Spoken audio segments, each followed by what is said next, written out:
اور ایک دعوت ہے روح کی دعوت، جو آپ کو اللہ تک ملاتی ہے، اللہ سے ملا دیتی ہے، اللہ تک پہنچا دیتی ہے، اللہ والے بن جاتے ہیں آپ۔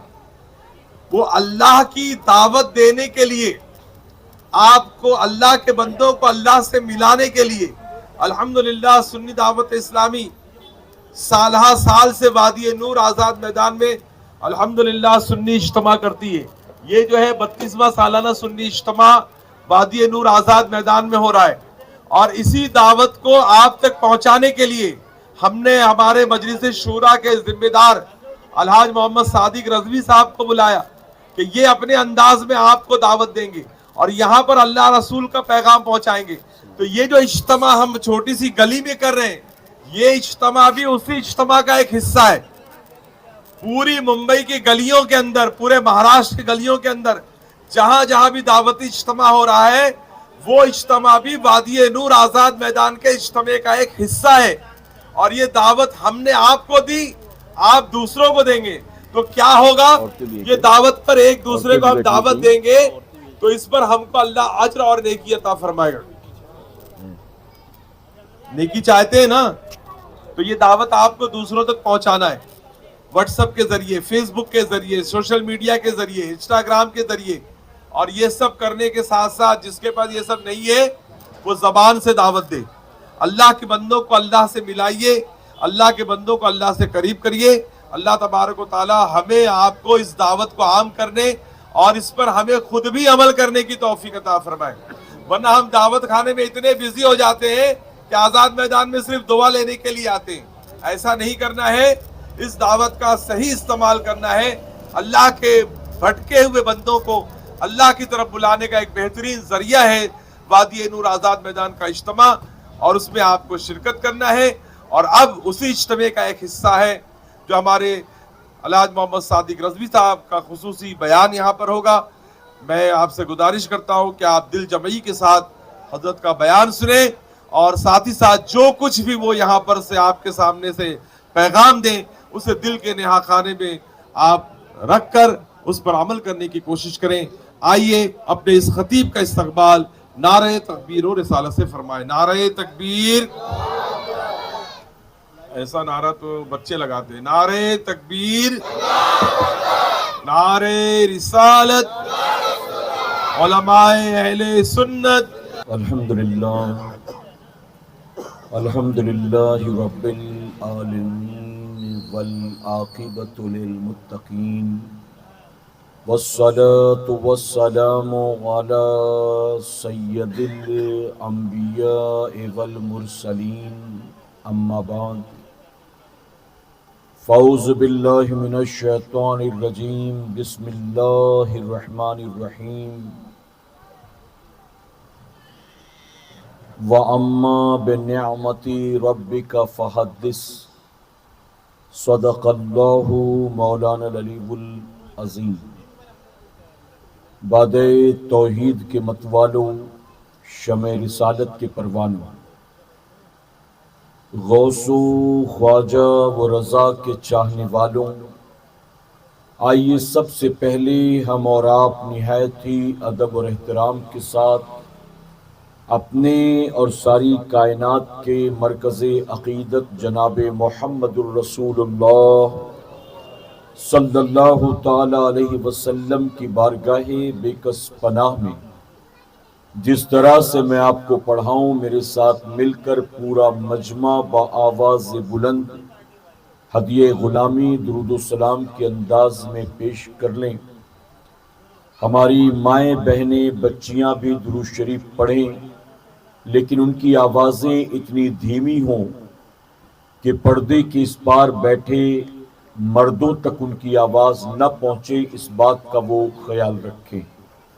الصلاۃ والسلام علیک یا رسول اللہ،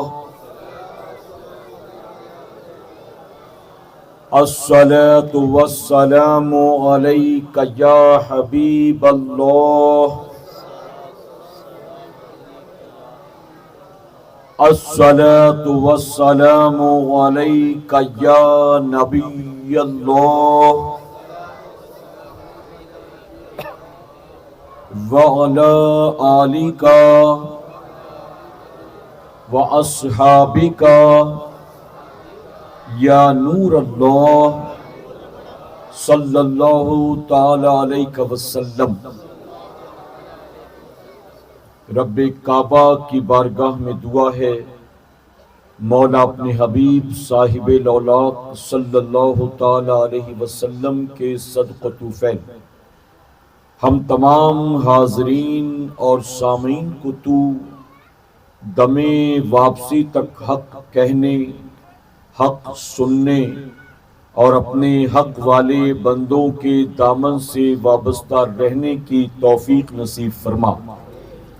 ساتھ ہی بارگاہ رب العزت میں دعا ہے کہ میرے کریم ہم گناہ گاروں کو، ہمارے والدین کو، ہماری قیامت تک آنے والی تمام نسلوں کو صحیح معنوں میں اصحاب رسول اور آل رسول سے سچی پکی محبتوں کی توفیق نصیب فرما، اور اپنے ان محبوبین کی محبتوں کا صلہ ہمیں دنیا اور آخرت دونوں جہاں میں نصیب فرما۔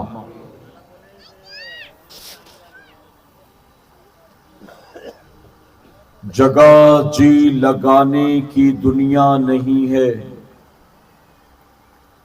جگہ جی لگانے کی دنیا نہیں ہے، یہ عبرت کی جا ہے تماشا نہیں ہے۔ اور لائی حیات آئی قضا لے چلی چلے، لائی حیات آئی قضا لے چلی چلے، اپنی خوشی نہ آئے نہ اپنی خوشی چلے۔ اور کسی شاعر نے بہت خوب کہا، بڑا مشہور شعر ہے، آگاہ اپنی موت سے کوئی بشر نہیں، آگاہ اپنی موت سے کوئی بشر نہیں، سامان 100 برس کا ہے پل کی خبر نہیں۔ میرے پیارے آقا علیہ الصلوۃ والتسلیم کے پیارے دیوانوں، جیسا کہ آپ نے سنا کہ آج کی رات ہمارا یہ اجتماع ایک دعوتی اجتماع ہے، اور اس اجتماع کے مقابلے کئی گنا زیادہ بڑے اجتماع کی دعوت آپ تک پہنچانے کے لیے آج کی رات آپ کے علاقے میں اس اجتماع کو منعقد کیا گیا ہے۔ اللہ رب العزت کی بارگاہ میں دعا ہے کہ میرا کریم محفل کے سجانے والوں کا سجانا اور ہمارا اور آپ کا یہاں آنا قبول فرمائے۔ میرے پیارے آقا علیہ الصلوۃ والتسلیم کے پیارے دیوانوں، اس وقت ہم اور آپ اپنے علاقے کی ایک گلی میں اللہ اور اس کے رسول کے ذکر پاک کی بابرکت محفل میں موجود ہیں۔ حضور اکرم صلی اللہ علیہ وسلم نے 1450 سال پہلے فرمایا کہ زمین پر جہاں اللہ کے ذکر کی محفل سجتی ہے، اللہ زمین کے اس ٹکڑے کو جنت کے باغ میں تبدیل فرما دیتا ہے۔ یعنی جہاں چند عاشق جمع ہو جائیں اور اللہ کا ذکر شروع کر دیں تو میرے نبی نے فرمایا کہ ذکر کی برکت سے اللہ زمین کے اس حصے کو جنت کے باغ میں تبدیل فرما دیتا ہے۔ تو بظاہر ہم اور آپ دیکھنے کے اعتبار سے ایک گلی میں بیٹھے ہوئے ہیں، زمین کے ٹکڑے پر بیٹھے ہوئے ہیں، لیکن میرے نبی کے فرمان کے مطابق یہ کوئی زمین کا معمولی حصہ نہیں ہے، بلکہ ذکر کی برکت سے آج کی رات اللہ نے زمین کے اس ٹکڑے کو جنت کے باغ میں تبدیل فرما دیا ہے۔ تو گویا پتہ چلا کہ ہم بھانڈک میں بظاہر بیٹھے ہیں، لیکن نبی کے فرمان کے مطابق ہم اس وقت جنت کے باغ میں بیٹھے ہیں۔ کہاں بیٹھے ہیں جی؟ جنت کے باغ میں بیٹھے ہیں۔ اچھا، اسے جنت کا باغ کسی مولوی نے نہیں کہا ہے، بلکہ اسے جنت کا باغ اس نے کہا جس نے ہمیں جنت کے بارے میں بتایا ہے۔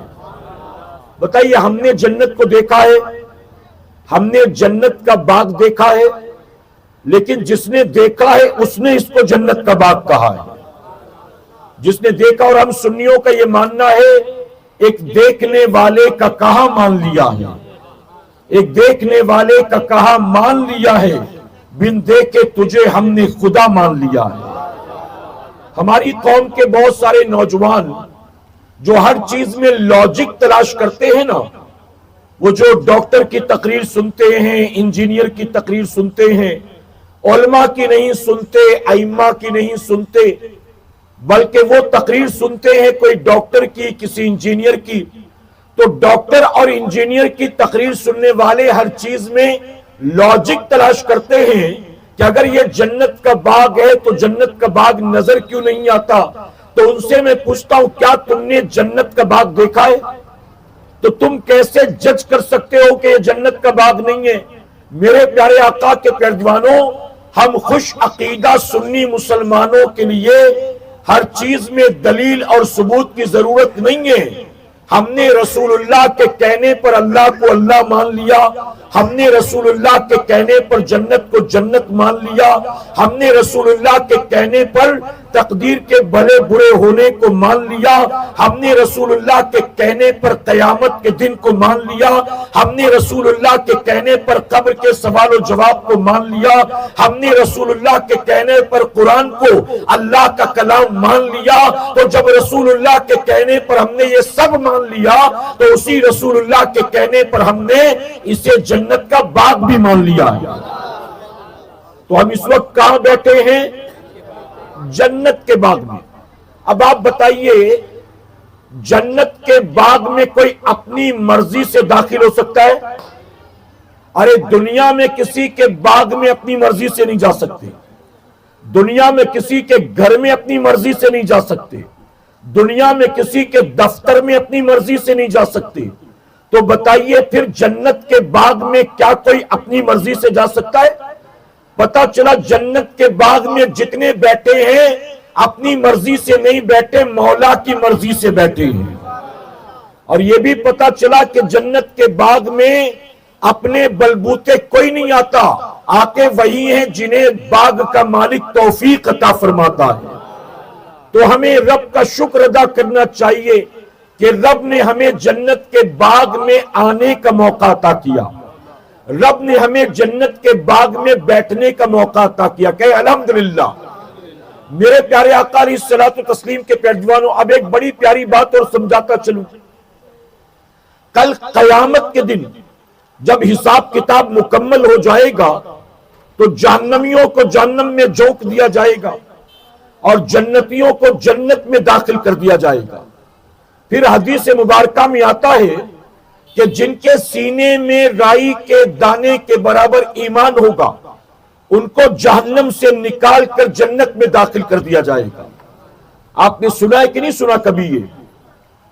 تو قیامت کے دن حساب کتاب ختم، پھر میرے نبی کی شفاعت کے صدقے جن کے سینے میں رائی کے دانے کے برابر ایمان ہوگا ان کو جہنم سے نکال کر جنت میں داخل کر دیا جائے گا۔ لیکن کیا بتائیے، یہ بھی ہوگا کہ جو جنتی ایک بار جنت میں چلا گیا اس کو بھی جنت سے نکال کر جہنم میں ڈالا جائے گا۔ یہ کبھی سنا ہے آپ نے؟ یہ کبھی پڑھا ہے آپ نے؟ تو قیامت میں یہ تو ممکن ہے کہ کسی جہنمی کو جہنم سے نکال کر جنت میں داخل کر دیا جائے، لیکن یہ ہو ہی نہیں سکتا کہ کوئی جنتی جنت میں چلا گیا تو پھر اس کو جنت سے نکال کر جہنم میں ڈالا جائے۔ پتا چلا جو جنتی ایک بار جنت میں چلا گیا پھر جنت سے اس کو نہیں نکالا جائے گا۔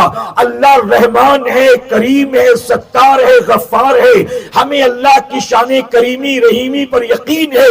اللہ نے ہم جیسے گناہگاروں کو جب دنیا میں جنت کے باغ میں بیٹھنے کا موقع دے دیا تو مرنے کے بعد بھی جنت سے نکالا نہیں جائے گا، یہاں آنکھ بند ہوگی وہاں مولا جنت میں داخل فرما دے گا۔ تو ہمیں اپنے رب کا شکر ادا کرنا چاہیے کہ میرے کریم تو نے ہمیں جیتے جی جنت کے باغ میں بیٹھنے کا موقع عطا کر دیا۔ اب ایک اور بات یاد رکھیں، کہاں بیٹھے ہیں اس وقت آپ؟ جتنے بیٹھے ہیں یقین سے وہ کہیں بلند آواز سے، جنت کے باغ میں۔ اب یہاں سے جانے کے بعد بھی یاد رکھنا کہ جنت کے باغ سے ہو کر آ رہے ہیں۔ کہاں سے اٹھ کر آ رہے ہیں؟ جنت کے باغ سے۔ تو اب یہ یہاں سے طے کر کے جانا کہ جنت کے باغ میں بیٹھنے کا رب نے جیتے جی موقع دے دیا، اب جنت کے باغ سے نکلنے کے بعد جہنم میں جانے والا کام نہیں کروں گا۔ اللہ تو نے جنت کے باغ میں بٹھایا ہے، اب پوری زندگی کام بھی جنت والوں کے کروں گا۔ یہاں سے جانے کے بعد جہنم والے کام نہیں کہ انشاءاللہ، اور اگر کوئی جہنم والے کام کرے گا تو پھر وہ جنت کے باغ میں نہیں جائے گا، پھر کہاں جائے گا؟ جنت کے باغ میں رب نے بٹھا دیا، یہاں سے نکل کر پھر جہنم والے راستے پر، تو پھر وہ جنت میں جائے گا۔ میں مثال دوں آپ کو، 15 شعبان کی شب جسے ہم کہتے ہیں شب برات، اس رات اللہ قبیلے بنو کلب کی بکریوں کے بالوں کے برابر جہنمیوں کو جہنم سے آزاد کر دیتا ہے۔ کسے آزاد کرتا ہے؟ جی نیکوں کو نہیں، پرہیزگاروں کو نہیں، عابد و زاہدوں کو نہیں، شب بیداروں کو نہیں، خوف خدا میں رونے والوں کو نہیں، تہجد گزاروں کو نہیں، نبی کی محبت میں رونے والے کو نہیں، بلکہ فرمایا گیا جس پر گناہوں کے سبب جہنم واجب ہو گئی تھی، شب برات اللہ جہنمی کو جہنم سے آزاد کر دیتا ہے۔ تو جتنے بڑے بڑے پاپ کیے، جتنے گناہ پر گناہ کیے، جب وہ برکت والی رات آئی تو رب نے سارا معاف کر دیا، سب کچھ، لیکن صبح اٹھنے کے بعد پھر نئے سرے سے گناہ کرنا شروع کر دیا، پھر جھوٹ بولنا شروع کر دیا، پھر ڈنڈی مارنا، کم ناپنا، کم تولنا، پھر وعدہ خلافی کرنا، پھر سے گالی گلوچ کرنا، پھر سے سٹے کا نمبر نکالنا، پھر سے نمازیں قضا کرنا۔ آپ بتائیے نئے سرے سے جو کچھ کر چکا تھا میرے کریم نے اس برکت والی رات سارا کچھ معاف کر دیا، رب نے تیرے سارے پچھلے گناہ معاف کر دیے۔ اب صبح اٹھنے کے بعد نئے سرے سے پھر حرام کام، ناجائز کام، گناہ کے کام کرنا شروع کیا تو رب نے بخش تو دیا تھا، اب بخشا نہیں جائے گا۔ اب جو نئے سرے سے تو نے گناہ کیے ہیں اللہ اس کی وجہ سے تیری پکڑ کرے گا۔ بتائیے کریکٹ ہے کہ نہیں ہے؟ میرے پیارے آقا کے پیارے دیوانوں، تو جنت کے باغ سے اٹھ کر جانے کے بعد جہنم والا کام نہیں کریں گے، طے کر لے کہ انشاءاللہ۔ اب آئیے جو میرا عنوان ہے اس طرف لے چلو، اجازت ہے آپ کی؟ وقت بہت مختصر ہے، میں نے یہ تمہید کے طور پر آپ کا ذہن بنانے کے لیے کچھ باتیں عرض کی۔ اچھا ایک بار درود شریف پڑھ لیں آپ، اللہم صلی علی محمد وآلہ الف الف مرہ۔ میں نے آپ کو آگے کیوں بلایا اور آگے کیوں بٹھایا اب میں سمجھاتا ہوں۔ مجھے آپ سے کچھ سوالات کرنے تھے، اس لیے میں نے کہا بچے کیا سمجھیں گے، کیا بولیں گے، آپ سامنے ہوں گے تو آپ جواب دیں گے۔ آپ مجھے بتائیں ہمیں جتنی نعمتیں اب تک ملی، جو مل رہی ہیں اور جو فیوچر میں ملیں گی، وہ ساری نعمتیں دینے والا کون ہے؟ بلند آواز سے کہیں، ہمیں ساری نعمتیں عطا کرنے والا کون؟ آنکھیں کس نے عطا کی؟ آنکھوں کو دیکھنے کی طاقت کس نے دی؟ ہمیں کان کس نے دیے؟ کانوں کو قوت سماعت کس نے دی؟ ہاتھ ہمیں کس نے عطا کیے؟ ہاتھوں کو پکڑنے کی طاقت کس نے دی؟ ہمیں زبان کس نے عطا کیا؟ زبان کو بولنے کی صلاحیت کس نے دی؟ ہمارے سینے میں دل کو دھڑکانے والا کون؟ رگوں میں خون کو دوڑانے والا کون؟ ہماری سانسوں کو اندر باہر چلانے والا کون؟ ہماری خاطر آسمان کا شامیانہ لگانے والا کون؟ ہمارے لیے زمین کا بچھونا بچھانے والا کون؟ ہماری باڈی میں white blood cells, red blood cells پیدا کرنے والا کون؟ ہمیں کڈنی اور لنگز دینے والا کون؟ ہمارے جسم میں رگوں کا جال بچھانے والا کون؟ ہماری خاطر آسمان سے پانی برسانے والا کون؟ ہماری خاطر زمین سے سبزہ اگانے والا کون؟ ہماری خاطر ہوا میں آکسیجن پیدا کرنے والا کون؟ شفا دینے والا کون؟ عزت دینے والا کون؟ ہر رات سونے کے بعد صبح اٹھنے کا موقع دینے والا کون؟ بحیثیت مسلمان ہم گواہی دیتے ہیں خالق بھی وہی ہے، مالک بھی وہی ہے، رازق بھی وہی ہے، زندگی موت پر قدرت رکھنے والا بھی وہی ہے، عزت و ذلت دینے والا بھی وہی ہے، بیماری اور بیماری سے شفا دینے والا بھی وہی ہے۔ جو کچھ ملا اسی کا دیا ہوا ہے، جو مل رہا ہے اسی نے دیا ہے، اور جو کچھ ملے گا وہی عطا کرنے والا ہے۔ ہم گواہی دیتے ہیں کہ مولا تیرے سوا نہ کوئی خالق ہے، نہ کوئی مالک ہے، نہ کوئی رازق ہے، تیرے دست قدرت میں سب کچھ ہے، تو نے ساری کائنات کو پیدا کیا ہے، تو نے کائنات کی ساری مخلوقات کو پیدا کیا ہے۔ ہم گناہ پر گناہ کرتے ہیں لیکن پھر بھی کھلانے والا تو ہی ہے، ہم نافرمانی پر نافرمانی کرتے ہیں پھر بھی ہمیں پالنے والا تو ہی ہے۔ اے سرکار مدینہ کے پیروانوں، اب مجھے دل پر ہاتھ رکھ کر آپ جواب دیں، ہم جب اس بات کی بحثیت مسلمان گواہی دیتے ہیں کہ ساری نعمتیں اسی کی دی ہوئی ہیں، زندگی اور موت اسی کی دی ہوئی ہے، اسی نے ہم کو پیدا کیا ہے، وہی ہمیں موت بھی دینے والا ہے، وہی مرنے کے بعد ہمیں اٹھانے والا ہے، جب ان ساری چیزوں کی گواہی دیتے ہو کہ سب کچھ اسی کا دیا ہوا ہے، تو آپ مجھے بتاؤ جب مانتے ہو کہ سب کچھ اسی کا دیا ہوا ہے تو پھر اللہ نے جو کچھ دیا ہے اس کا استعمال اسی دینے والے کی مرضی کے مطابق کیوں نہیں کرتے ہو؟ جب مانتے ہو زبان اس نے دیا تو زبان اس کی مرضی کے مطابق استعمال کرو، مانتے ہو آنکھیں اس نے دی، آنکھوں کا استعمال اس کی مرضی کے مطابق کرو، مانتے ہو کہ کان اس نے دیے تو کانوں کا استعمال اس کی مرضی کے مطابق کرو۔ اے سرکار مدینہ کے پیروانوں، ہمارے جیب میں مال ہے تو اس نے دیا ہے، ہمارے سر پر چھت ہے تو اس نے دیا ہے، ہمیں روزی روٹی اس نے دیا ہے، اہل و عیال اس نے دیا ہے، ماں باپ اس نے دیا ہے، ارے سب کچھ اسی کا دیا ہوا ہے، لیکن آپ بتائیں نعمت دینے والے رب کی نعمت کو ہم تسلیم کرتے ہیں، لیکن جس نے اتنی نعمتیں عطا کی ہیں کیا ہم نعمتوں کا استعمال اس نعمت دینے والے کی مرضی کے مطابق کرتے ہیں؟ کیا زبان اس لیے دی تھی تاکہ گالیاں دو؟ کیا زبان اس لیے دی تھی تاکہ لوگوں کی غیبت و چغلی کرو؟ کیا زبان اس لیے دی تھی تاکہ فلمی نغمے گنگناؤ؟ کیا زبان اس لیے دی تھی تاکہ بوڑھے ماں باپ کو جھڑکیاں دو؟ کیا زبان اس لیے دی تھی تاکہ کسی غیر محرم کے بالوں کی، چہرے کی، رنگ کی، ہونٹوں کی، جسم کی تعریفیں کرو؟ کیا بتاؤ اللہ نے زبان اس لیے دی تھی تاکہ آپ لوگوں پر بہتان عائد کرو، آپ جو ہے غزلیں گنگنایا کرو؟ اے سرکار مدینہ کے پیروانوں، یہ میں نے صرف زبان کے بارے میں کہا، اسی طرح سوچے کانوں کو اللہ نے کیوں دیا؟ ایئر پوڈ یا ایئر فون لگا کر گانے سننے کے لیے؟ کیا بتائیے ریل دیکھنے کے لیے؟ کیا بتائیے اسٹوری دیکھنے کے لیے؟ اللہ نے آنکھیں کیوں عطا کی؟ اللہ نے ہاتھ کیوں عطا کیے؟ اللہ نے پاؤں کیوں عطا کیے؟ اللہ نے ہمیں اور آپ کو 40 50 60 70 سالہ یہ زندگی کیوں کر عطا کی؟ یاد رکھنا میرے پیارے آقا کے پیروانوں، اگر کالج جانے والے بیٹے یا بیٹی کو ماں باپ 100-200 روپے پاکٹ منی کے دیتے ہیں تو ماں باپ اولاد سے اس پیسے کا بھی حساب لیتے ہیں۔ اگر شوہر اپنی بیوی کو گھر چلانے کے لیے مہینے کا 8-10-12 ہزار روپے دیتا ہے، اپنی بیوی سے بھی پیسے کا حساب لیتا ہے۔ اگر آپ کسی کے یہاں جاب کرتے ہیں، آپ کا سیٹ بھی آپ سے 1-1 روپے کا حساب لیتا ہے۔ آپ ذرا سوچیں کہ آپ سال بھر میں جتنا کماتے ہیں، آپ کی کمائی میں گورنمنٹ کا کوئی انوالومنٹ نہیں ہے، لیکن پھر بھی سال بھر کی کمائی کا حساب آپ کو گورنمنٹ کو ریٹرن فائل کی شکل میں دینا پڑتا ہے کہ نہیں دینا پڑتا؟ کہ سال میں گھر میں کتنے کا ٹرن اوور ہوا، میں نے کتنا کمایا ہے، میری سیونگ میں کتنا ہے، میرے پاس انویسٹمنٹ کتنا ہے؟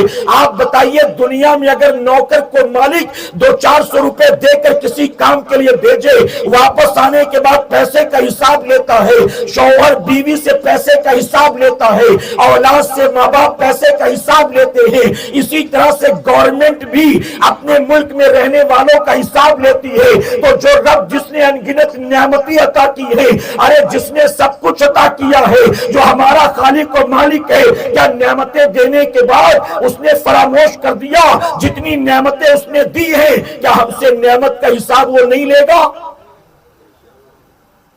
میرے پیارے آقا کے پیروانوں، لوگ کہتے ہیں لے گا، ضرور لے گا۔ ارے جب نعمت کا حساب لے گا تو نعمت کا حساب دینے کے لیے کوئی تیاری کی ہے آپ نے؟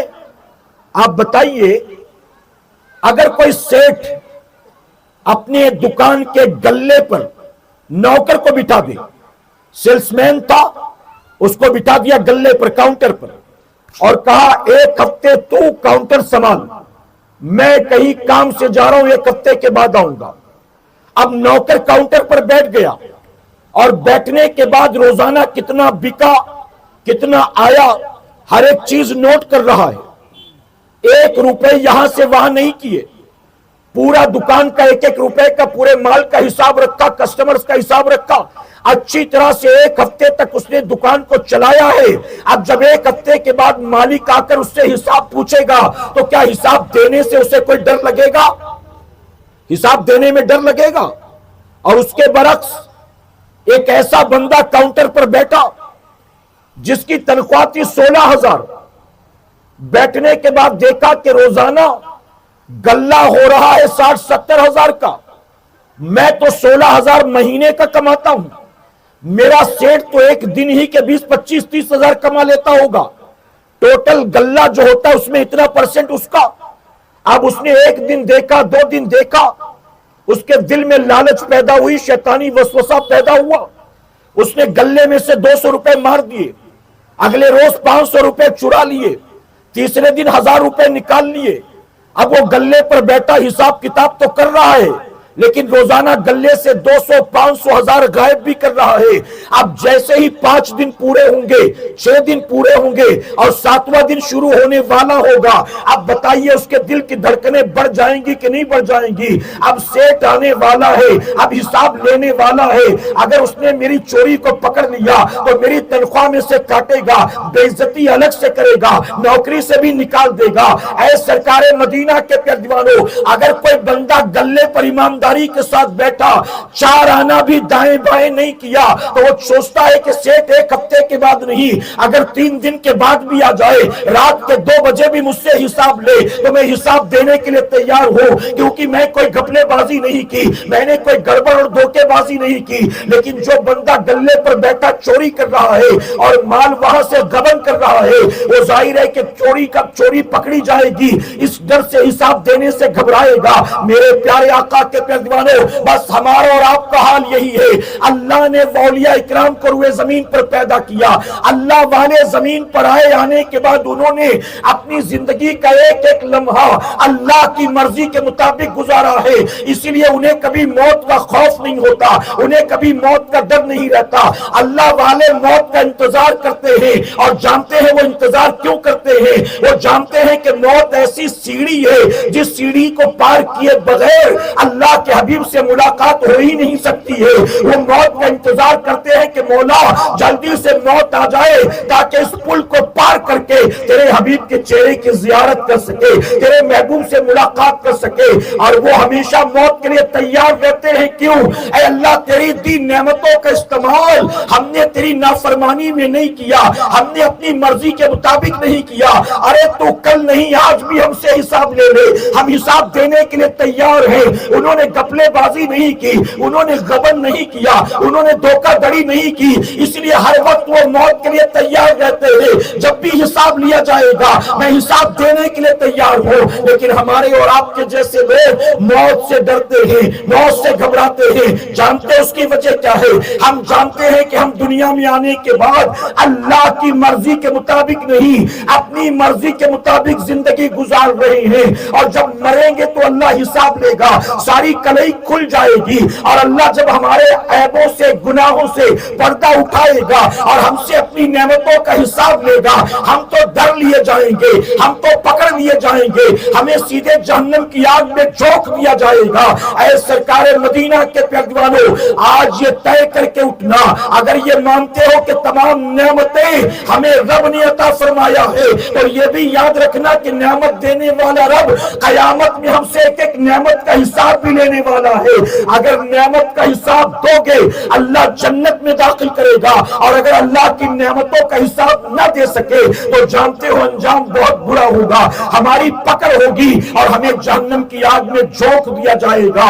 اے سرکار مدینہ کے پیروانوں، آنکھ، ناک، کان، چہرہ، زبان، ہاتھ، پاؤں، یہ اللہ کی نعمت۔ میرے نبی نے فرمایا تم جو پانی استعمال کرتے ہو اللہ تم سے قیامت کے دن پانی کے قطرے کا حساب لے گا۔ یہ جو پانی استعمال کرتے ہو اللہ قیامت میں پانی کے قطرے کا حساب لے گا. بلکہ رسول اللہ نے یہاں تک فرمایا اگر تم سمندر کے کنارے ہو تو بھی پانی ضائع مت کرو، اللہ قیامت میں تم سے پانی کا حساب لے گا. سمندر کے کنارے ہو، کوئی کمی نہیں ہے پانی کی، پھر بھی ضائع مت کرو، اللہ تم سے حساب لے گا. اے سنیوں، اے میری قوم کے جوانوں، بولو اللہ قیامت میں جب پانی کا حساب لے گا تو کیا اللہ ہماری 50 60 70 سالہ زندگانی کا حساب نہیں لے گا؟ اللہ ہماری جوانی کا حساب نہیں لے گا؟ اللہ ہماری آنکھوں کا، کان کا، ناک کا، منہ کا حساب نہیں لے گا؟ اللہ نے مال و دولت دیا ہے تو اللہ حساب نہیں لے گا؟ اللہ نے آپ کو بڑا بنایا ہے، آپ گھر میں بڑے ہو، خاندان میں بڑے ہو، محلے میں بڑے ہو، آپ مسجد کے بڑے ہو، آپ قبرستان کے بڑے ہو، آپ مدرسے کے بڑے ہو، آپ کو اللہ نے عزت دی ہے اور بڑا بنایا ہے، اللہ قیامت میں اس کا بھی حساب لے گا. بلکہ بیوی شوہر سے بیوی کا حساب لیا جائے گا، ماں باپ سے اولاد کا حساب لیا جائے گا.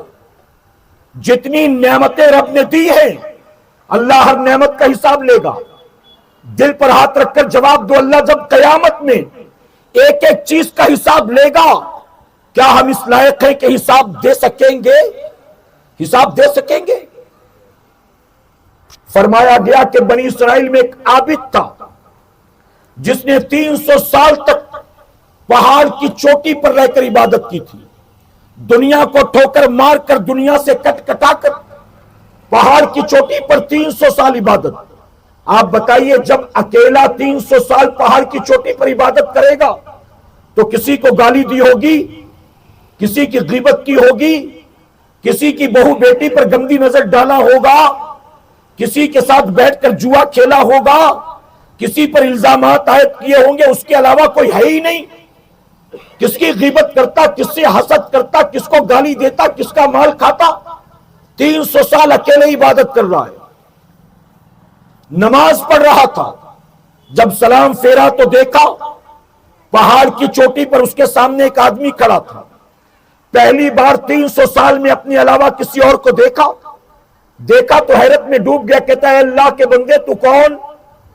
یہاں کیسے؟ کہاں سے آ گیا تو؟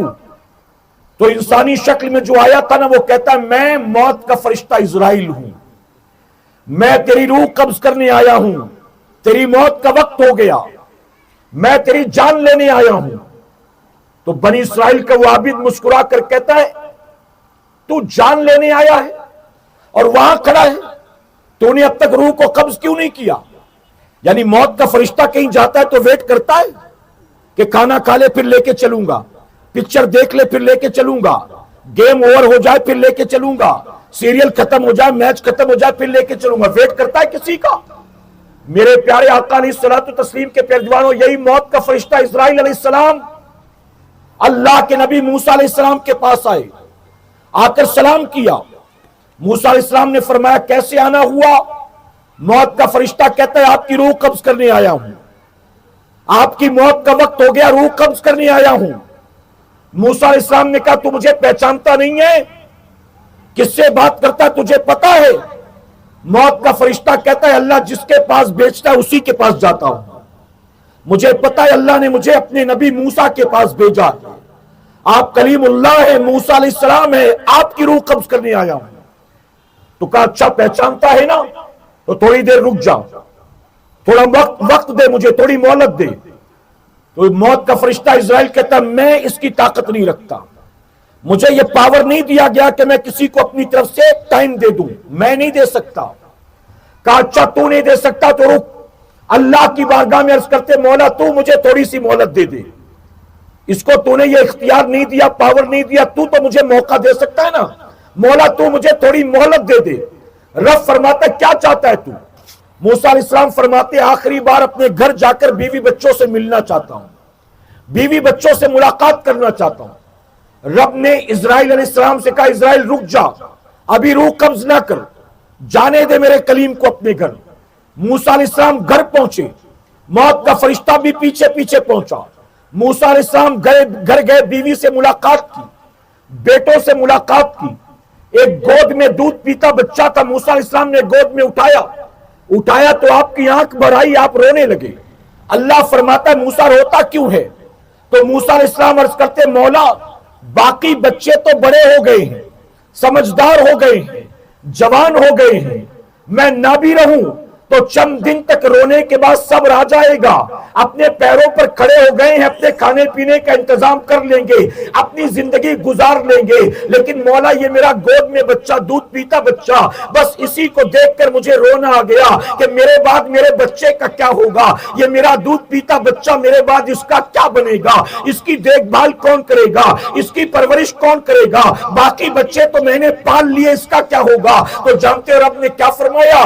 رب نے فرمایا موسیٰ تیرے سامنے جو پتھر ہے اپنی عصا کو اس پر مار۔ موسیٰ علیہ السلام نے لاٹھی کو پتھر پر مارا، پتھر کے دو ٹکڑے ہو گئے، اندر ایک اور پتھر تھا، اللہ نے فرمایا موسیٰ اس پر بھی اپنی عصا کو مار۔ موسیٰ علیہ السلام نے اس پر بھی اپنی عصا کو مارا، اس کے بھی دو ٹکڑے ہو گئے، اس کے اندر ایک اور پتھر تھا، اللہ نے فرمایا اس کو بھی توڑ، اس پر بھی پتھر کو مار۔ موسیٰ علیہ السلام نے اس پر بھی عصا کو مارا، اس کے بھی ٹکڑے ہو گئے۔ اب موسیٰ علیہ السلام نے دیکھا اس پتھر کے اندر جو ہے ایک چھوٹا سا کیڑا تھا، کیڑے کے منہ میں ایک چھوٹا سا دانا تھا، اس نے منہ میں دانا پکڑ رکھا تھا اور ساتھ ہی اللہ کا ذکر بھی کرتا چلا جا رہا تھا۔ رب نے فرمایا موسیٰ پتھر کے اندر پتھر، اس کے اندر بھی پتھر، اور اس کے اندر یہ کیڑا، اور یہ کیڑا یہاں رہ کر میرا ذکر کر رہا ہے، بتا اس کیڑے کو یہاں اس پتھروں کے اندر روزی دینے والا کون ہے؟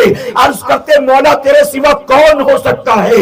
یہ پتھروں کے اندر جو کیڑا تھا اے اللہ اس کو ظاہر روزی دینے والا تو ہے۔ اللہ فرماتا موسیٰ پتھر کے اندر پتھر، اس کے اندر پتھر اور اس کے اندر کیڑا، جب تیرا رب اس کیڑے کو فراموش نہیں کرتا تو تیرے بعد تیری اولاد کو فراموش کیسے کرے گا؟ اے موسیٰ تو نے کیا سمجھا؟ تو کھلاتا پلاتا ہے؟ ارے تو ذریعہ ہے، کھلانے پلانے والا تو میں ہوں، روزی دینے والا میں۔ اے مسلمانوں موت کا فرشتہ اللہ کے کلیم کو بھی مہلت دینے کی طاقت نہیں رکھتا۔ ہمیں اور آپ کو موقع مل جائے گا؟ بتائیے موقع ملے گا؟ میرے پیارے آقا کے پیروانوں، اس بنی اسرائیل کے عابد نے کہا تو اگر موت کا فرشتہ روح قبض کرنے آیا تو کھڑا کیوں ہے، روح نکالی کیوں نہیں؟ وہ کہتا ہے اللہ نے مجھے اس بات کا حکم دیا کہ چاہتے ہی میرے بندے کی روح مت نکال لینا، میرا بندہ جس حال میں موت چاہے گا اس حال میں اس کی روح کو قبض کرنا، جس حال میں مرنا چاہے گا اس حال میں روح نکالنا۔ اب وہ عابد خوش ہو گیا، کہتا ہے اچھا اللہ نے مجھے یہ موقع دیا ہے، اللہ کا بے پناہ کرم۔ وہ کہتا ہے میں 2 رکعت نماز کی نیت کر کے کھڑا ہوتا ہوں، میں نے زندگی بھر اللہ کے سجدے کیے، میں 2 رکعت نماز نفل کی نیت کر کے کھڑے ہوتا ہوں، جب دوسری رکعت کا آخری سجدہ کروں گا نا اس سجدے میں میری روح نکال لینا، جی چاہتا ہے کہ موت آئے تو سجدے کی حالت میں آئے۔ آپ سوچے کتنی محبت تھی اللہ کے سجدوں سے۔ فرشتے نے کہا ٹھیک ہے، اب وہ اللہ اکبر کہہ کے کھڑا ہو گیا، نماز پڑھ رہا ہے۔ اب آپ سوچیں کہ اس نماز کا عالم کیا ہوگا، اس نمازی کی کیفیت کیا ہوگی، اس نماز کی لذتوں کا اندازہ کون لگا سکتا ہے کہ جب نمازی کو پتا چل گیا ہو کہ یہ میری زندگی کی آخری نماز ہے، اب اس کے بعد نماز کا موقع نہ ملے گا۔ فرمایا گیا کہ وہ بندہ 2 رکعت نماز نفل کی نیت کر کے کھڑا ہو گیا، جب دوسری رکعت کا آخری سجدہ کرتا ہے تو اسی سجدے کی حالت میں اسرائیل علیہ السلام نے اس کی روح کو قبض کر لیا۔ موت آئی تو سجدے کی حالت میں موت آئی۔ حدیث مبارکہ میں آتا ہے حضور اکرم صلی اللہ علیہ وسلم فرماتے ہیں جبرائیل علیہ السلام نے مجھ سے کہا یا رسول اللہ بنی اسرائیل کا وہ عابد جس کی روح کو سجدے کی حالت میں نکالا گیا تھا، آج بھی جب آسمانوں سے زمین پر آپ کے پاس میں آتا ہو تو بنی اسرائیل کے اس عابد کو آج بھی آسمانوں پر سجدے میں پاتا ہوں۔ سجدے میں موت آئی، فرشتے نے روح نکال لی۔ اب جب اسے اللہ کے حضور حساب کتاب کے لیے کھڑا کیا گیا تو جانتے ہو اللہ نے کیا فرمایا؟ اللہ نے فرمایا فرشتوں میں نے اپنے بندے کے حال پر رحم کیا، لے جاؤ اس کو جنت میں داخل کر دو۔ محبت سے کہیں، سمجھے نہیں شاید آپ؟ اللہ نے فرمایا میں نے اس پر رحم کیا، لے جاؤ اس کو جنت میں داخل کر دو۔ دعا کریں کہ اللہ قیامت میں ہمارے حق میں، ہمارے والدین کے حق میں بھی یہی فیصلہ فرما دی۔ جب اللہ نے فرمایا لے جاؤ، میں نے رحم کیا، لے جاؤ جنت میں داخل کر دو، تو بندہ فوراً اکڑ جاتا ہے۔ بندہ کہتا ہے مولا مجھے تیری رحمت کے صدقے جنت میں نہیں جانا ہے۔ اللہ فرماتا ہے اچھا پھر کیسے جانا ہے؟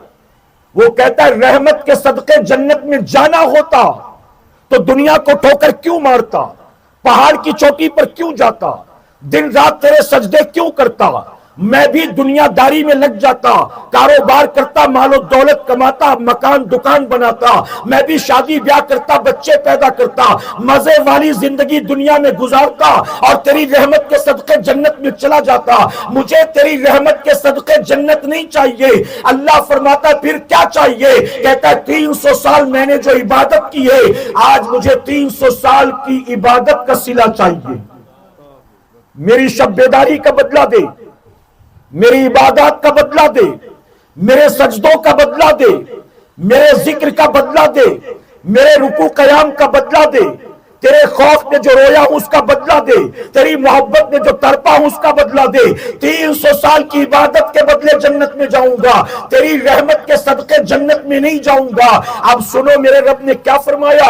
رب نے فرمایا تجھے تو بے حساب کتاب میں جنت میں داخل کر رہا تھا، لیکن اب تو چاہتا ہے کہ حساب کیا جائے۔ اے فرشتوں اس کو میزان پر لے چلو۔ اب اس کو میزان پر لایا گیا جہاں نیکی بدی کو تولا جاتا ہے۔ اللہ نے فرمایا اس کی 300 سال کی عبادت کو ترازو کے ایک پلڑے میں رکھ دو۔ 300 سال کی عبادت کو رکھا گیا، واقعی بہت عبادت کی تھی، ترازو کا پلڑا بھاری بھرکم ہو گیا۔ اللہ نے فرمایا جو میں نے تجھے نعمتیں عطا کی تھی، ان نعمتوں میں جو سب سے چھوٹی نعمت ہے، اے فرشتوں اس کی ایک آنکھ کو نکالو اور ترازو کے دوسرے پلڑے پر رکھ دو۔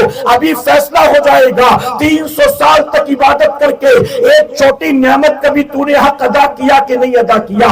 اب فرشتوں نے فوراً اس کی ایک آنکھ کو نکالا اور ترازو کے دوسرے پلڑے پر رکھ دیا۔ جیسے ہی اللہ کی نعمت کو رکھنا تھا، 300 سال کی عبادت دری کی دری رہ گئی، اللہ کی نعمت والا پلڑا بھاری ہو گیا۔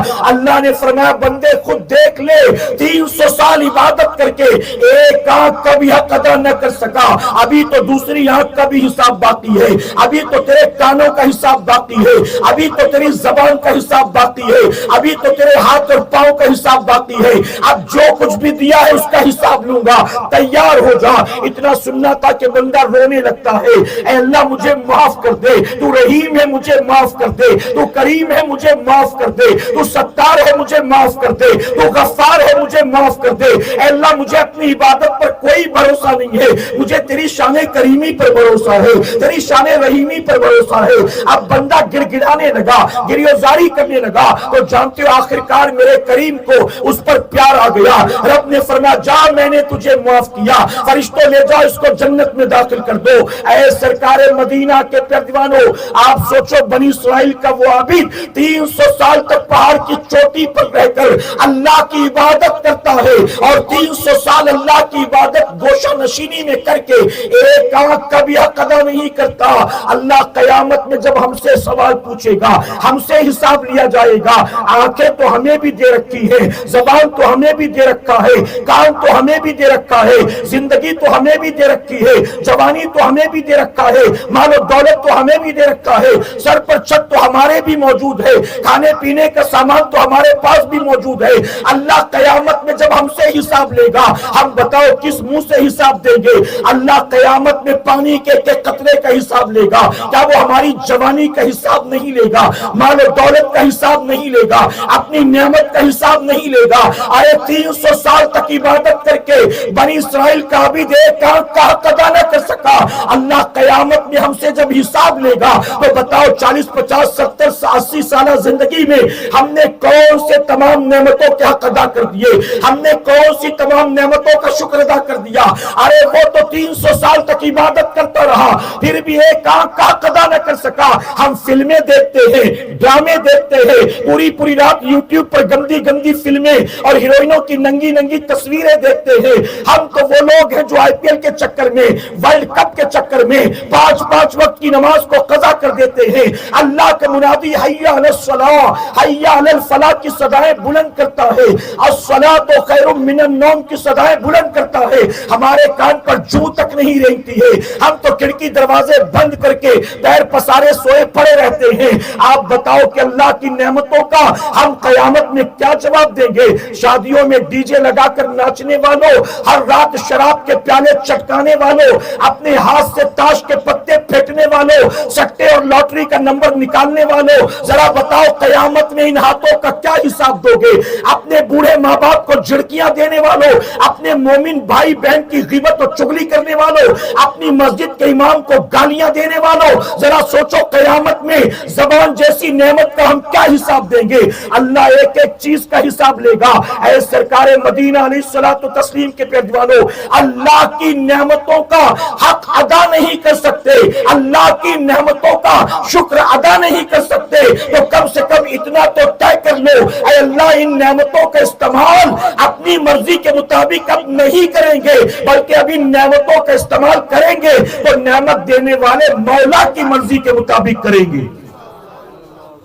میرے پیارے آقا علیہ الصلوۃ والتسلیم کے پیروانوں، چونکہ وقت کی پابندی ہے اس لیے زیادہ اب باتیں نہیں ہو سکتی. صلاۃ والسلام دعا کے ساتھ کوشش یہ ہے کہ 10 بجے تک بات کو مکمل کر دیا جائے. یہ جتنی باتیں میں نے آپ کو بتائی، آپ کے بات سمجھ میں آئی کہ نہیں آئی؟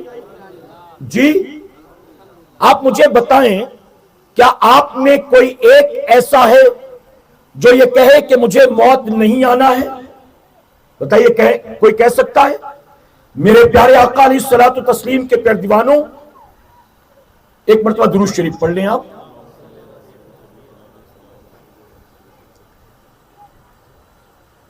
ایک رپورٹ کے مطابق توجہ سے سننا اور اسی 5 منٹ کے اندر بات مکمل کرتا ہوں تاکہ 5 منٹ میں صلاۃ والسلام اور دعا مکمل ہو جائے. بھی 10 بجنے میں تقریباً 10 منٹ باقی ہے نا، اجازت ہے آپ کی؟ میرے پیارے آقا کے پیروانوں، ایک رپورٹ کے مطابق 24 گھنٹے میں پوری دنیا میں تقریباً 1,70,000 لوگ مرتے ہیں. روزانہ 24 گھنٹے میں پوری دنیا میں 1,70,000 لوگ مرتے ہیں. اس کو پر آور کے حساب سے ڈیوائیڈ کیا جائے تو تقریباً 7,600 لوگ ہر گھنٹے میں مر رہے ہیں. اس کو پر منٹ کے اعتبار سے ڈیوائیڈ کیا جائے تو پوری دنیا میں ہر منٹ میں تقریباً 119 لوگ مر رہے ہیں. سیکنڈ کے اعتبار سے ڈیوائیڈ کیا جائے تو پوری دنیا میں تقریباً ہر سیکنڈ 2 لوگ مر رہے ہیں. آپ کتنی دیر سے یہاں بیٹھے ہوئے سوچے، 1 گھنٹہ، 1.5 گھنٹہ، پونے 2 گھنٹے ہو گئے. اس 1 گھنٹے، 1.5 گھنٹے، پونے 2، 3 گھنٹے میں پوری دنیا میں کتنی موتیں ہوئی ہوں گی. ہم زندہ تھے کل بھی، آج بھی ہیں، کل بھی رہیں گے، کوئی گارنٹی ہے؟ ہمیں نہیں پتا کہ موت کا فرشتہ کب سرہانے آ کر کھڑا ہوگا. ہاتھ پاؤں پٹکتے رہ جاؤ گے، چاہو نہ چاہو. آئے گا تو خالی ہاتھ نہیں جائے گا، لے کر جائے گا، روح قبض کر کے جائے گا. میرے پیارے آقا کے پیارے دیوانوں، اپنی زندگی پر، اپنی چلنے والی سانسوں پر، اپنے دل کی دھڑکنوں پر اپنے رب کا شکر ادا کریں کہ الحمدللہ اللہ تبارک و تعالیٰ نے ہمیں ناچنے گانے کے لیے پیدا نہیں کیا، اللہ نے ہمیں شراب پینے کے لیے پیدا نہیں کیا. بہت معذرت کے ساتھ ایک بات کہنی پڑتی، صرف آپ کا بھانڈوپ کا علاقہ نہیں بلکہ جہاں جہاں مسلمانوں کی اکثریت رہتی ہے، مسلمانوں کے ان علاقے میں جا کر دیکھو، آپ کو مسلم محلے میں شراب پینے والے، چرس، گانجے، ایم ڈی، وائٹنر، کورکس لینے والے زیادہ مل جائیں گے باقی آبادیوں کے مقابلے. غلط تو نہیں کہہ رہا ہوں میں؟ مسلمانوں کی آبادی میں آپ کو بے حیائی زیادہ ملے گی، بے غیرتی، بے پردگی. بلکہ ابھی میں نے 2 دن پہلے یہ بات کہی تھی، یہ جو میری عمر کے لوگ موجود ہیں یا جو مجھ سے بڑی عمر کے لوگ موجود ہیں وہ جانتے ہیں، جو نئی جنریشن ہے انہیں نہیں پتا ہے، لیکن میری عمر کے، مجھ سے بڑی عمر کے لوگ جانتے ہیں. کل تک جب ہماری مسجد میں اذان ہوتی تھی تو ہم نے بچپن سے اب تک اپنی آنکھوں سے دیکھا کہ مسجد کی اذان کو سن کر مسلمان ہی نہیں غیر مسلم عورتیں بھی اپنے سر کو ڈھانک لیا کرتی تھی. بتائیے ہے نا, غیر مسلم عورتیں بھی اپنے سر کو احتراماً ڈھانک لیتی تھی اذان سن کر. لیکن اب تو مسلمان لڑکیوں سے بھی یہ توقع نہیں رہ گئی. ہم جیسا داڑھی والا, کوئی مسجد کا نمازی, کوئی ٹوپی والا کسی گلی سے گزرتا تھا, اگر گلی میں کوئی غیر مسلم عورت موجود ہوتی تو وہ بھی اپنے گھر کے اندر چلی جاتی, وہ بالکل دیوار سے سمٹ جاتی تھی. لیکن اب میرا تجربہ ہے کہ مسلمانوں کے محلے سے ہم جیسے ایک دو نہیں بیسیوں نکلے, اگر دروازے پر بیٹھ کر 18 20 22 سال کی مسلمان کی بیٹی اپنے کمر میں دوپٹہ لپیٹ کر ننگے سر برتن یا کپڑا دھو رہی ہے تو وہ چاہے لوگ آئے چاہے, اتنی بے غیرتی بے حیائی ہو گئی کہ وہاں سے ہٹنے کا نام نہیں لیتی. اگر دروازے پر مسلمانوں کی بیٹیاں پیر پھیلائے بیٹھی ہو اور مسجد کا امام بھی جا رہا تو پیر ہٹانے کی توفیق نہیں ہوتی. کہاں جا رہی میری قوم؟ پھر اللہ ایسی قوم کو عزت دے گا, اللہ ایسی قوم کو برکت دے گا. ارے بوڑھے باپ کی ہڈیاں کما کما کر گس گئی, کمر جھک گئی, اپنے بیٹے کی جائز ناجائز ہر خواہش کو پورا کیا, اپنی اولاد کی خوشیوں کے لیے سب کچھ قربان کر دیا. اس کے باوجود جب بیٹا جوان ہوتا ہے اپنے باپ کو محبت سے دیکھنے کو تیار نہیں. یہ نحوست کیوں ہے؟ یہ بے برکتی کیوں ہے؟ یہ مصیبت و بلا کیوں ہے؟ سب ہماری بدعمالی کا نتیجہ ہے. جو بویا تھا وہی کاٹ رہے ہو. میرے پیارے آقا کے پیروانو, ہوش کے ناخن لو, توبہ کرو, پلٹ آؤ, اللہ کی نعمتوں پر اللہ کا شکر ادا کرو, اپنی زندگی سے برائیوں کا خاتمہ کرو, بے حیائیوں کا خاتمہ کرو. اللہ رسول نے جس چیز کو حلال و جائز قرار دیا ایز اے مسلم اسی کو حلال و جائز مانو, اور جسے اللہ رسول نے حرام و ناجائز قرار دے دیا. اے مسلمانوں, پوری دنیا کر رہی ہو لیکن تم اگر مسلمان ہو حرام ناجائز کے قریب مت جاؤ. کہ انشاءاللہ آخری بات عرض کروں گا بس 1.5 منٹ کے اندر. صحابہ کی زندگی کا جائزہ لے تو پتہ چلے گا کہ میرے نبی کے ہاتھوں پر کلمہ پڑھنے والے کل تک ایسے ماں باپ کے گھر پیدا ہوئے تھے جو کہ مسلمان نہیں تھے, اوروں کی پوجا کرتے تھے, اور اس معاشرے میں شراب عام تھی, زنا عام تھا, لوگوں پر ظلم کرنا, لوگوں کا مال غبن کرنا عام تھا. اسے برا نہیں مانا جاتا تھا. رسول اللہ کے ہاتھوں پر کلمہ پڑھا, مسلمان بن گئے. تو بتائیے مسلمان بننے کے بعد پھر اپنے باپ دادا کے طور طریقے کو, خاندانی رسم و رواج کو نہیں دیکھا. نبی کا کلمہ پڑھنے کے بعد مکمل طور پر اسلام کے سانچے میں ڈھل گئے. جب شراب کی حرمت کا حکم آیا, اچانک نہیں آیا, دھیرے دھیرے, شروع ہی سے نہیں, بعد میں. شراب پیتے تھے لوگ, شروع سے پیتے چلے آئے, بلکہ ان کی گھٹیوں میں شراب ملا ہوا تھا. لیکن جب شراب کی حرمت کا حکم آیا تو صحابہ اکرام نے صرف شراب کو چھوڑا نہیں ہے. جن کے گھروں میں برتن بھرے تھے شراب کے, انہوں نے برتن پلٹ دیے, پیالوں کو, سراہی کو, برتنوں کو اٹھا کر گھر سے باہر پھینک دیا. تو مشرکین مکہ نے کہا ارے شراب حرام ہو گئی, پی نہیں سکتے, ضائع کیوں کر رہے ہو؟ جو مسلمان نہیں ان کے ہاتھوں بیچ دو, کم سے کم 2 پیسہ تو کما لو گے. تم پیو گے تو تمہاری خاطر حرام ہے, اور لوگ تو پیتے ہیں ان کو بیچ کر مال بنا لو, آخر برباد کیوں کرتے ہو؟ تو جانتے ہو صحابہ نے کیا جواب دیا تھا؟ صحابہ نے کہا جس کو اللہ رسول نے حرام قرار دے دیا ہے ہم نہ اس کو پینا پسند کرتے ہیں, نہ بیچنا پسند کرتے ہیں, نہ کسی کو پلانا پسند کرتی. یہ دین ہے, یہ دین. اور یہی وجہ ہے کہ جب تک ایسے لوگ زمین پر موجود تھے نا, جب تک ایسے لوگ زمین پر موجود تھے, 313 خالی ہاتھ میدان بدر میں اترتے تھے تو مشرکین کو بھاگنے کا راستہ نہیں ملتا تھا. اور آج ہم مسلمان ماں باپ کی کوکھ سے پیدا ہوئے, مسلمان باپ کے گھر میں پیدا ہوئے, شراب پی رہے ہیں, شادیوں میں شراب, پارٹی میں شراب, جشن کے نام پر شراب, دکھ تکلیف درد کے نام پر شراب. اللہ عزت دے گا, اللہ کامیابی اور برکت دے گا۔ اب تو میری قوم کی جہالت کا حال یہ ہے، اللہ رسول کی نافرمانی اور بغاوت کا حال یہ ہے۔ اب اگر کسی اللہ کے ولی کا عرس ہوتا ہے اور عرس کے موقع پر کسی مسلم محلے سے صندل نکلتا ہے تو صندل میں جانے والوں کو میں نے نہیں دیکھا کہ مسجد کے امام نظر آئے، حافظ قرآن نظر آئے، کوئی عالم دین اور مفتی صاحب نظر آئے۔ صندل میں علاقے کے سارے آوارہ لکے ہوتے ہیں اور ان میں بھی جانے والے اکثر ایسے ہوتے ہیں، کسی نے وائٹنر سونگ رکھا ہوتا ہے، کسی نے بٹن کھایا ہوتا ہے، کسی نے شراب پی ہوتی ہے۔ اللہ کے ولی کی بارگاہ میں چلے ہیں چادر چڑھانے کے لیے اور حرام کھا پی کر اللہ تمہیں انعام عطا کرے گا، اللہ تمہیں ثواب عطا کرے گا۔ اللہ اپنے حبیب پاک کے صدقے ہمیں آپ کو سب کو صحیح معنوں میں دین پر عمل کرنے کی توفیق عطا فرمائے۔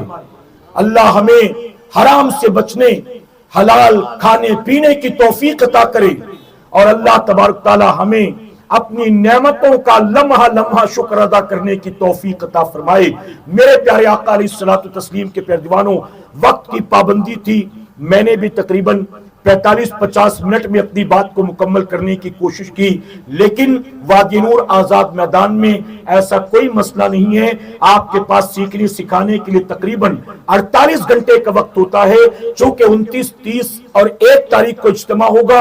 29 تاریخ کو جمعہ کا دن ہے، بعد نماز جمعہ رات 8 بجے تک خواتین کے لیے اجتماع ہوگا، تو 29 کو عورتوں کو زیادہ سے زیادہ وادی نور آزاد میدان ممبئی ویٹی بھیجنا ہے، اور پھر 30 تاریخ سنیچر فجر سے لے کر 1 دسمبر اتوار رات 10 بجے تک ہمارے اور آپ کے پاس موقع ہوگا۔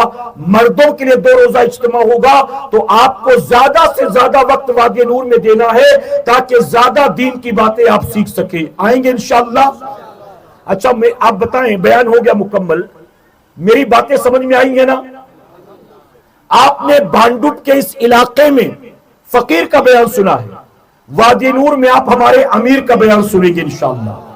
اور ہمارے امیر وہ ہیں کہ جن کی صحبت میں بیٹھنے والا کوئی عالمی شہرت یافتہ ناتخواں بلبل باغ مدینہ بن گیا ہے، اور جن کی تقریریں نقل کر کر کر کے کوئی اولاد غوث اعظم سید امین القادری بن گیا ہے، اور ان کی جوتیاں اٹھانے والا کوئی مجھ جیسا صادق رضوی بن گیا ہے۔ تو آپ سوچیں کہ ہمارے امیر کو اللہ نے وہ شان عطا کی، ان کی صحبت میں جو بیٹھ جائے اللہ ان کو بھی عزت عطا فرما دیتا ہے۔ تو فقیر کی گفتگو آپ نے سنی، وادی نور میں آپ کو ہمارے امیر کا بیان سننا ہے کہ انشاءاللہ، اور 3 روز ہوں گے، خواتین میں بھی، اور 2 دن سنیچر اتوار آپ کے اور ہمارے لیے بھی۔ میری گزارش ہے آپ آئیں گے بھی اور لوگوں کو بھی دعوت دے کر ساتھ لانے کی کوشش کریں گے۔ آپ کے بانڈوپ سے الحمدللہ مختلف مقامات سے خواتین کے لیے بسیں روانہ ہوں گی۔ مردوں کے لیے چونکہ بسوں کا انتظام نہیں ہوتا، وہ بآسانی اپنے طور پر آ سکتے ہیں۔ عورتیں کے لیے بسوں کا انتظام ہوگا۔ میری گزارش ہے کہ خواتین کی بسیں جو نکلنے والی ہیں، آپ نے کوئی کیپیبل ہو، اس لائق ہو، اس کی خاطر 100، 200، 500 روپے تعاون کرنا چاہتے ہیں تو آپ ضرور بھی ضرور تعاون کرنے کی کوشش کریں۔ اپنے علاقے سے کوئی اکیلے بس کا انتظام کرنا چاہتا ہے، سبحان اللہ، اگر 2 ساتھیوں کو ساتھ لے کر کرنا چاہتے ہیں، 5 آدمی مل کر نکالنا چاہتے ہیں، بہت اچھی بات ہے الحمدللہ۔ اور اگر اتنا نہیں کر سکتے تو اپنی طرف سے 100، 50، 200، 500 دے دے کہ جو جا رہی ہیں کم سے کم اس میں کچھ پیسہ آپ کا شامل ہو جائے، اللہ اس کا اجر آپ کو بھی عطا فرمائے گا۔